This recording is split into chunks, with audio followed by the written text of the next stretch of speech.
વાલા તો વાલપનું છે વાણ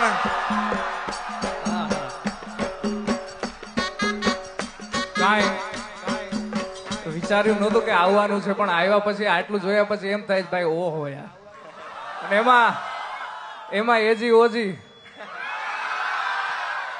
અને એમાં HD પાછા હારે. હાલો ભાઈ તંગ તંગ તંગ તંગ તંગ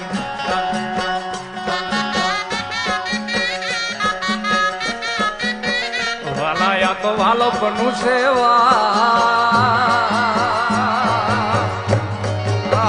વાલાયા તો વાલપનું છે વાણ એને પાર તું તાર વાલાયા તો વાલપનું છે વાણ